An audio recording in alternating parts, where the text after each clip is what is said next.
unless you have walked the path, experienced the emotions, found a way through, dealt with the consequences of your own behavior and the behavior of your children, experienced some healing, engaged in a lot of forgiveness that goes both ways, that forms and shapes your character.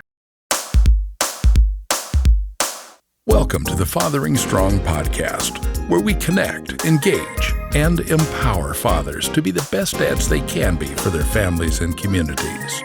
And now, your hosts are Bruce Stapleton and Pastor Eli Williams.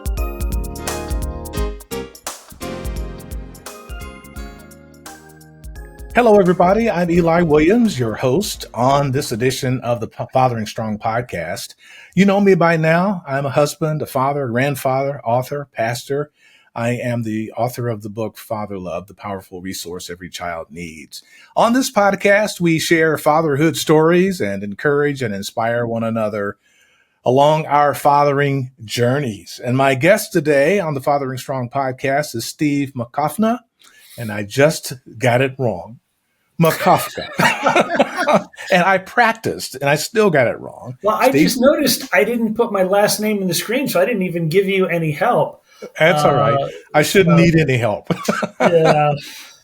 Steve and I met in Los Angeles, actually, in April this year. Yeah. We were at a fatherhood conference together. He's a master teacher and communicator. This is what your website says, so it's got to be right? He's a certified family life educator. Everything you read on the internet, right? Yeah, that's right. He is a member of the National Council on Family Relations, the founder and director of Family Dynamics, LLC, which provides family recovery resources to businesses and nonprofits. And that's just a start. Welcome, Steve. We are grateful that you're joining us today on the Fathering Strong podcast. Thank you. It's an honor and privilege. I have a lot of respect for you guys and what you do and how you do it. Well, thank you for that. Now, since we're all about dads, I'd like to start, as I usually do, our conversation by asking you, Steve, to tell us about your childhood and your relationship with your father. How's that for a start? Wow. No, that is a good start. My childhood and my relationship with my father, if I take a step back, even like before that, because in order to understand my relationship with my father, you have to know a little bit about my father's relationship to his father. Okay, good. And I mentioned earlier about we come from a very interesting family tree. And I never met my grandfather. I was named for him, but never met my father's father. He was killed in a driving accident by a drunk driver when my father was 16. So that loss of his father as a teenager affected my father in ways that when you're a child, you don't know, you don't understand, only later when you discuss these things do they become relevant. And then there's a lot of discussion in the family. He was a harsh man. They tell stories about he was a great guy if you were his friend. He could be rough, a fighter, unstable, probably some mental health issues, probably some alcohol issues. So the household that my father grew up in was pretty rough. Very poor. They built the house. Well, while my dad was growing up, they kind of built the house shack that they lived in from parts that they scavenged from other places. So all of that affected my father and who he was and how he saw himself. And so growing up, he was also growing up. While he was providing our household, he was also growing up from the effects of the household that he grew up in. So there's an Olson model of family wellness. I'm not sure if you've seen it, but it gauges family health on closeness and flexibility. Mm-hmm. And so the household that I grew up in was not very flexible. So we had a lot of structure, but we were not that close. My dad was very insecure about his upbringing, probably some learning disabilities, struggled to read, inferiority complex. As an adult, probably 10 years ago, he finally talked about his depression and his anxiety. Mm. So the current situation, he lives about 5 minutes from me. We grew up in Pennsylvania, and we had him move to Dayton, Ohio. My mom and he moved. They lived around the corner from us. We're very supportive. But I still, the more of this I do, the more I find out I still have unresolved father issues that I am still working with. And I had a good dad, a present dad, a supportive dad, a very faithful father, great provider. But we still work on the closeness and vulnerability, intimacy. We're still working on those things. I'm in my 60s. He's in my 80s. I guess the good news is we're still around and we have a relationship where we can work on it. Good. Very good. Thank you for being transparent and talking about that. That gives me some insight into your background that I didn't have. That's helpful. That'll get us started here on a good foot. Steve, now you've been a pastor, right?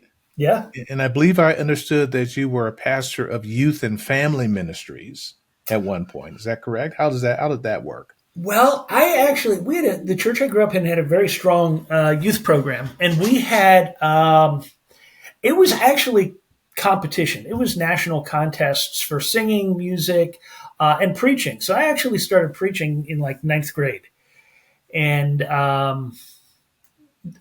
so that had always kind of been what I knew I would do. I went to a Christian college, went to a Christian seminary, got a job as a youth and music, the part-time youth and music pastor position in 4 different churches. In 3 of them. The first church out of seminary was an inner city church that my wife and I church planted. We just moved into a neighborhood, started meeting people, planted a church. Then the second one was in Atlanta, Georgia. And in that church, I went from being youth and music to assistant pastor to senior pastor to former pastor. And then when I moved to Ohio, that was actually for a family discipleship position. So spent a lot of time working with youth, a lot of time working with youth in connection with families. And then that church went through a transition, and once again, did not become the interim, did become the new senior pastor. Was senior pastor for a couple years, and I'm a slow learner, but I discovered I'm not really called to be a senior pastor. And it only took about 3 tries. Better late than never. to figure that out. Yeah. I've always enjoyed working with discipleship, small groups, youth, family, parents. Senior pastor's a whole different gift set. And that gift set, I think, has changed in our lifetime. You know, in the 70s, the skill set of a small church local pastor would be very different than the skill set of a megachurch senior pastor. Sure. And Now, so, along the way, you also became a life coach. Now, a family life coach. I want to talk about that. But before we do, we're going to take this short time out. Folks, I'm Eli Williams, and my guest today on the Fathering Strong podcast is Steve Makofka. I think I got it right that time. And we'll be back and continue our conversation with him after this timeout. We dads and father figures need each other. We need a safe, non-judgmental place to share our stories, challenges, heartaches, and joys. Fathering Strong is just such a place. A new online community of connected, engaged, and empowered fathers. Learn more at www.fatheringstrong.com. Welcome back. This is the Fathering Strong podcast. I'm Eli Williams, and with me today is Steve Makofka. He's our guest, and his life is filled with all kinds of interesting things that he has done. And one of those I'm glad you think so. Yeah. You've been a family life coach, or perhaps still are. Tell me what that is. Family life coaching, I got into when I retired from my active pastoring work. I went into mental health, started working on an adolescent unit, inpatient. Again, loved it. A lot of the pastoral skills transferred. And in looking at mental health professions, psychiatrist, psychologist, therapist, social worker, didn't really fit any of those niches. And the thing that fit the best as far as a match for how I do things and how I'm effective really was life coaching.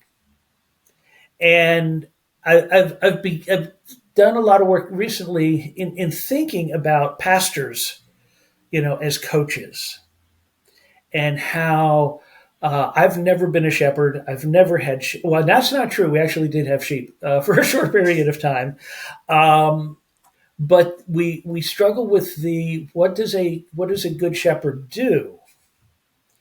And the more I look at it, the more overlap I see between so much of ministry is life coaching, allowing a safe space for people to grow, for identifying, what God has put in them that they may or may not see themselves, helping them get in touch with it, helping them to find that connection with spiritual things, helping them pursue peace, shalom, wellness, health, and all of those things.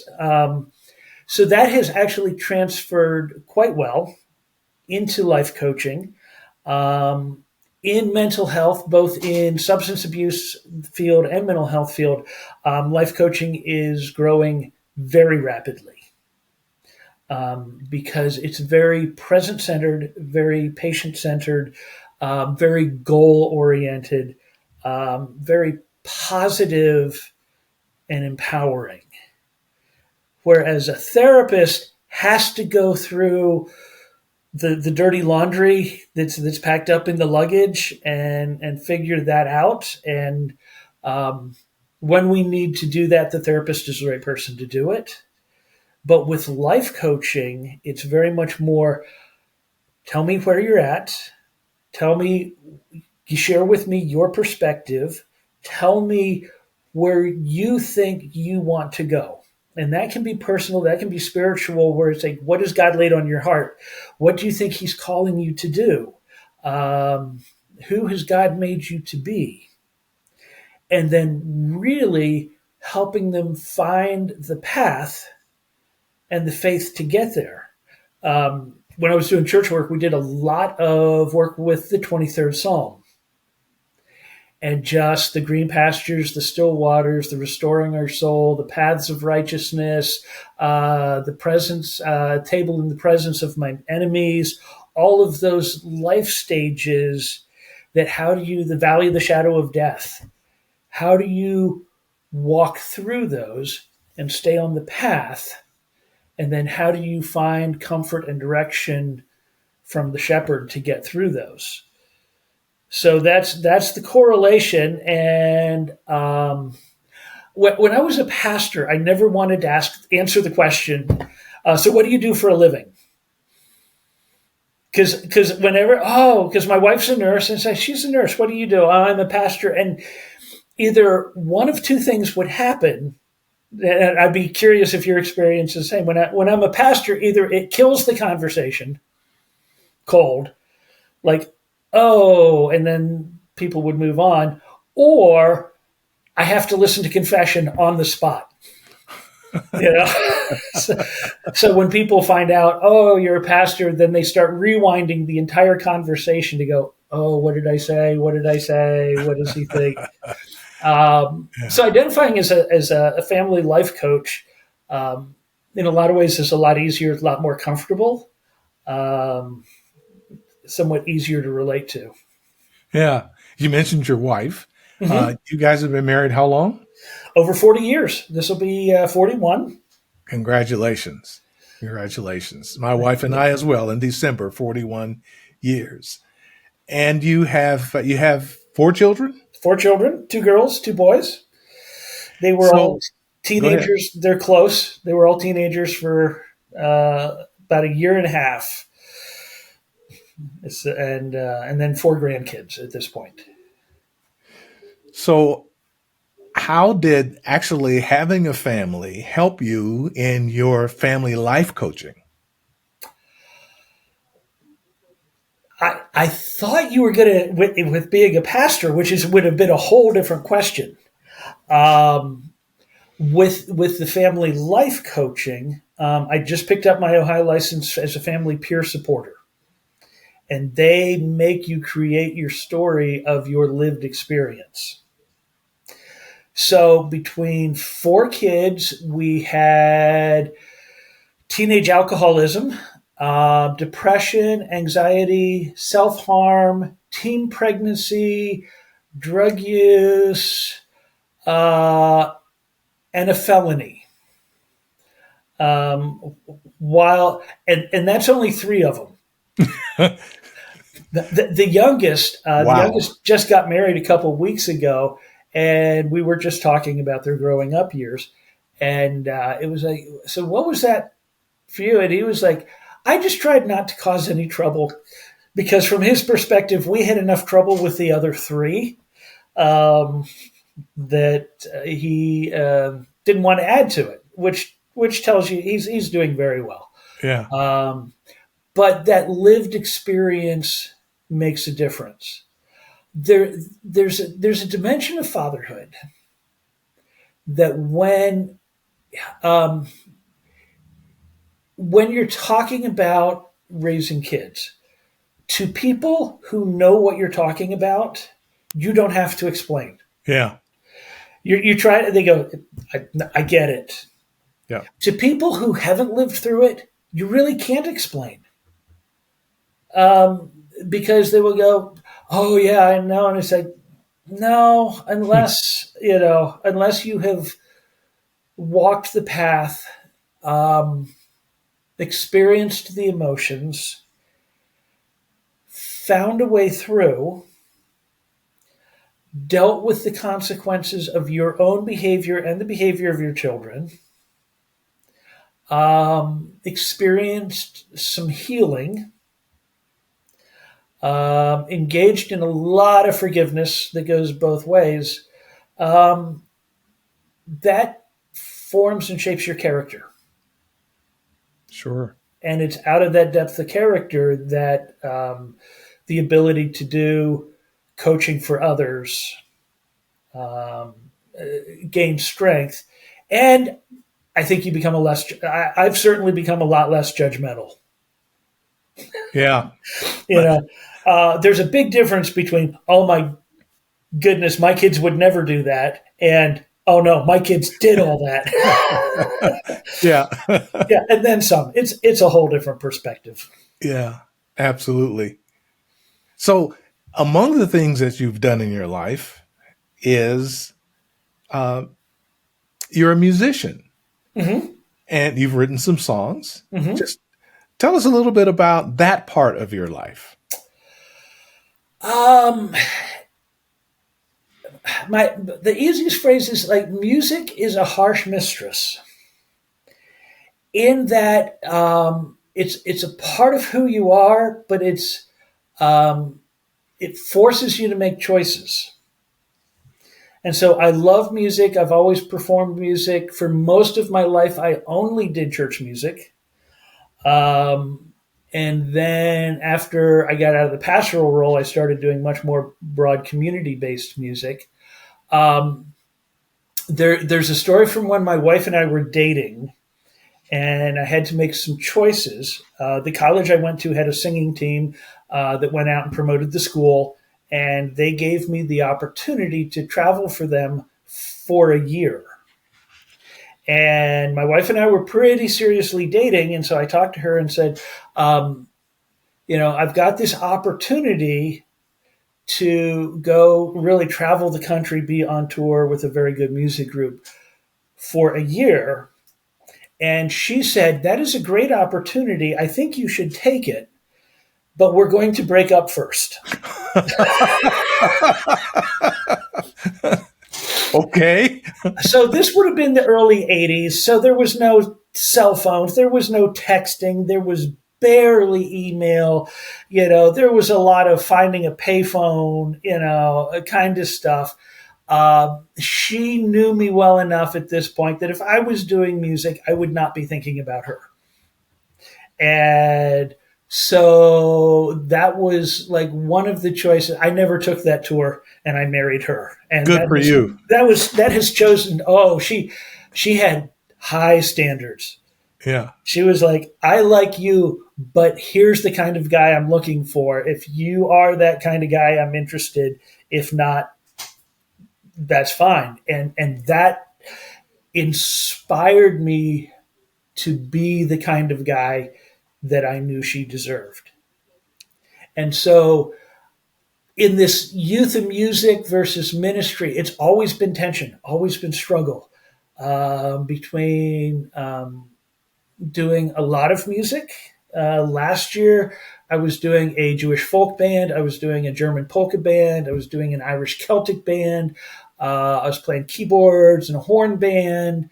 A couple years before, I've sung with the Dayton Philharmonic, none of which pays very well. So there's always the challenge of being involved in people's lives, wanting to make a difference in the world, being an encourager.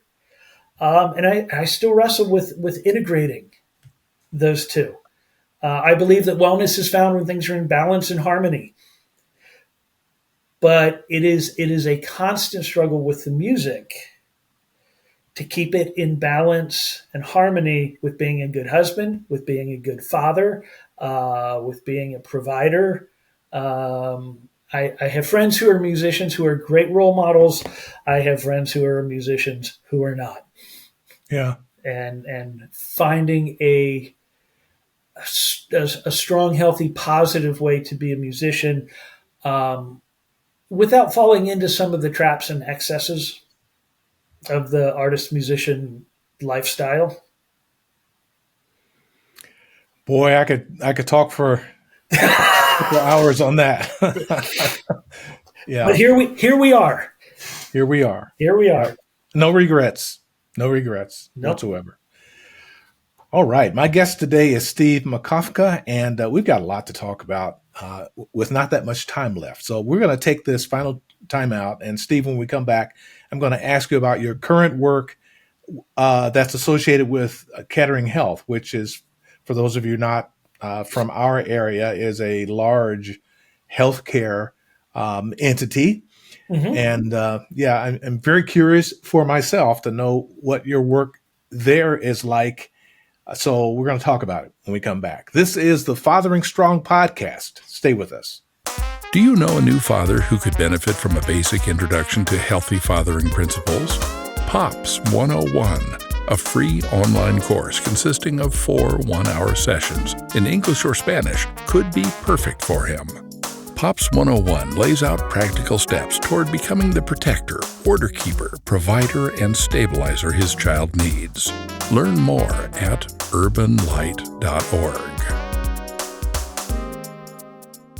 Welcome back for our final, we'll call it a segment of the Fathering Strong podcast. My guest today is Steve Makofka, and we've been talking about all things fatherhood and family life and hobbies and passions and all of that. And Steve, I want to now turn our attention to your current work. And you are affiliated in somehow or working somehow with Kettering Health, which is a very big and powerful healthcare organization here in the Dayton and Springfield area. I think probably also Cincinnati. They sponsor the Bengals. That's all I'm saying about that. But yeah, they do sponsor the Bengals. Well, at least they won a game finally. But anyway, go ahead. What's your work like with Kettering Health? Well, it kind of illustrates some of the challenges of doing fatherhood work, because I'm actually employed as a childbirth educator with the mother-baby department. Interesting. Yes. And what had happened, I mentioned my wife is a nurse, and she has been the labor and delivery nurse manager for about 5 years. And the childbirth educator manager has been pushing for a fatherhood class for multiple years. But it didn't fit any of the categories that the health system had. And so if you're delivering a baby at Kettering Health, you have the opportunity to sign up for childbirth classes, and it'd be what to expect at the hospital, prenatal health, breastfeeding, those type of things. And the childbirth education manager has been, we need something for dads. We need something for dads. The curriculum company that they use finally produced a course for expectant fathers. So it was evidence-based, well-researched, part of the current program. And so they finally got permission to offer it. And then she was looking for someone to teach it. And so she and my wife are good friends. And it's like, so who are we going to get to teach this fatherhood course? And I have been, doing group leading, my entire life. So my wife was like, I think I know a guy who could do this. What was interesting, though, we had to create a position because they had all of their other instructors are clinical nurse educators. And so we had to create a non-licensed educator position just to make the job official. So the class that we do, guys can sign up for it. It's interesting when I get the registration form. It's almost always the wife's email, and then the guy's name will show up. So one of the first questions I ask the dads in the class: what percentage of the decision to come to this class was yours? And the last one was. 3 of them were at 100%, one of them was at 85%, and one of them was at 35%. But it's a good place to start the discussion of being a good partner, communication, decision-making, making mutual plans, how to be supportive of all of those things. So we've been doing that class for about a year. Wonderful, wonderful results. The men like being able to talk among each other. And a good class is where I can introduce an idea and the guys start talking about it. And one of them will say, well, here's what I was thinking on that. And the other one will go, okay, so that might work for your partner. That would never work with my partner. And then they get to discover, we talk about, we don't want you to understand women. That's like understanding the cosmos. It is a vast, complicated, ever-changing field of study. Yes. But you should understand one. And so we work very hard on listening, understanding, being supportive, asking questions, showing up, stepping up as a man. Because in our culture, it's not obvious when a man becomes an adult. 18, 21, driver's license. What we tell them is, excuse me, if you haven't grown up yet, now's a good time. You're becoming a father. So whatever person you want to become, now is the time to start becoming that person for your own benefit, for your partner's benefit, for your child's benefit. And they get it. What is what's the age range of this group? What would you say is the average age? Early 30s. Okay. Having their first child, or Having their first, yep. Okay. How long is? Go ahead. Sometimes we'll get a blended family where the man has some older kids, hasn't had kids for a while, and is having a new baby, and like needs the refresher course. Yeah. So, how many sessions? How long are the sessions? We do 2-hour sessions. 2-hour sessions. Yes, back to back. I mean, 1 week, and then the second week we do the second 2 hours. My favorite part of the class is we actually have the little model practice babies. Mm-hmm. So what we started doing with the guys, because we want them to have skills. Right. So they get the baby, they get the blanket, they get the diaper, they get the wipes, and they practice dressing, undressing, swaddling, and changing the baby. And then we make them do it in the dark, because a fair amount of that you're going to do in the middle of the night.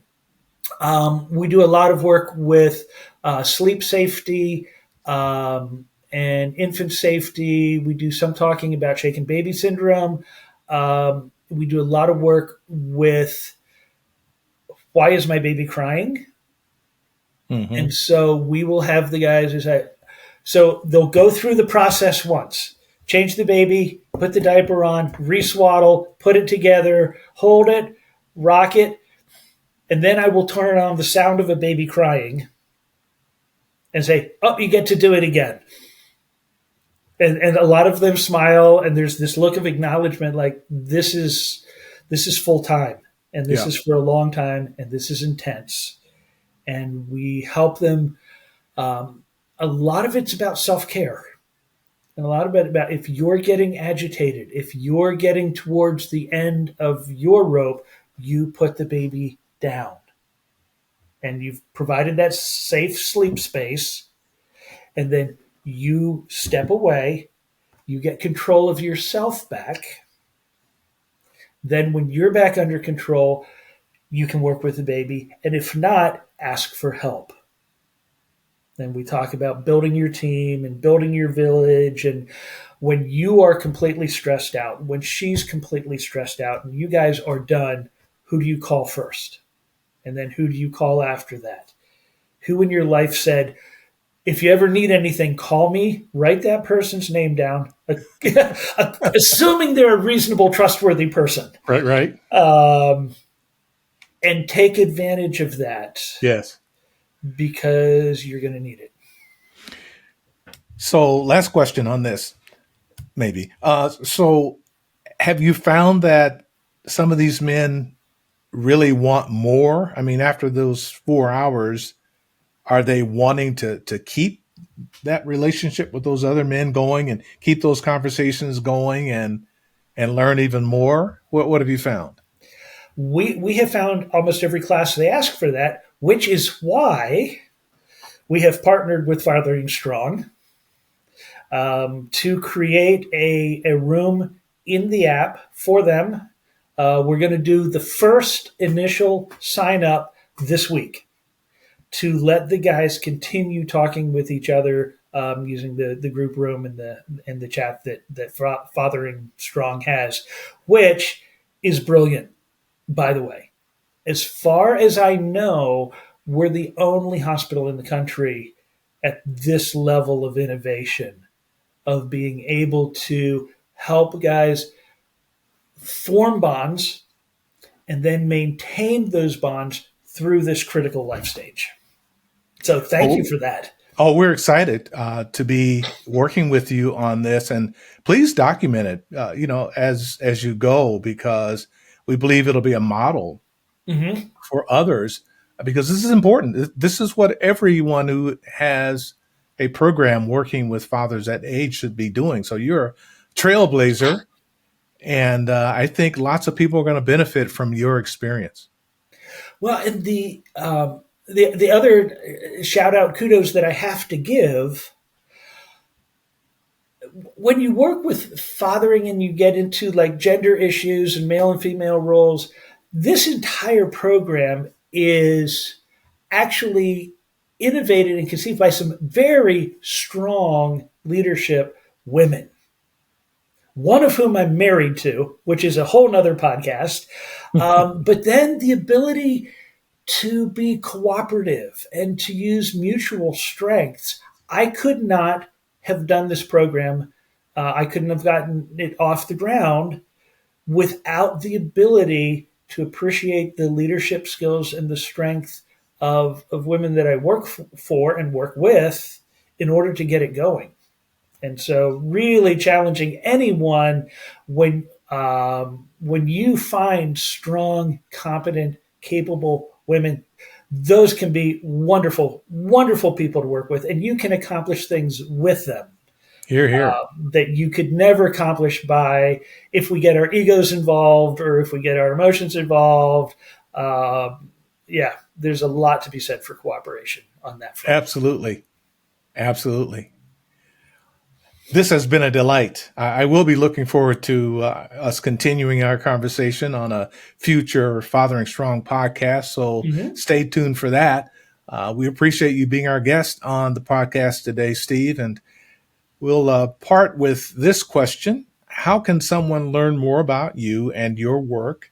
Is there a website, or is there some other way in which folks can follow up with you on anything we talked about today? Okay. If you want to find me, my website is dynamicfamily.org. And you can email me, or I think even my phone number is on there. Just feel free to give me a call.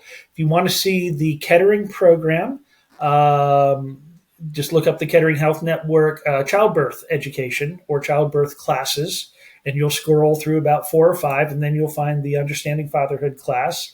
That is produced by a company called Enjoy, and you can look up Enjoy Curriculum, INJOY,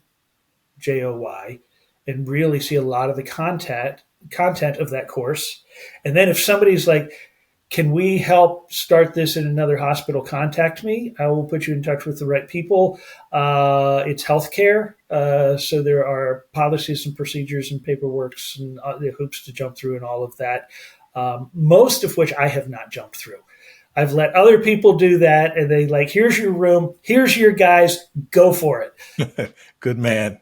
Good man. Well, thank you so much. And that wraps up today's podcast episode of Fathering Strong.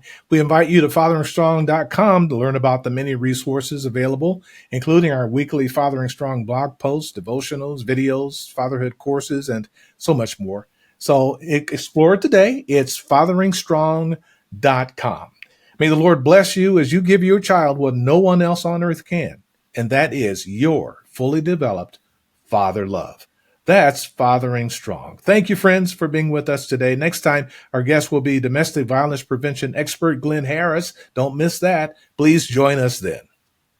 Fathering Strong is powered by Urban Light Ministries, a not-for-profit organization serving the needs of families and children for nearly 30 years. Your support helps us continue turning the hearts of fathers to their children, while meeting some of the immediate critical needs of struggling families with small children. Contributions of all sizes are welcomed at www.urbanlight.org. The Fathering Strong podcast is a production of Urban Light Ministries, with technical assistance from the Momentum Group, and Harold Rayford provides the theme music. So thank you for listening.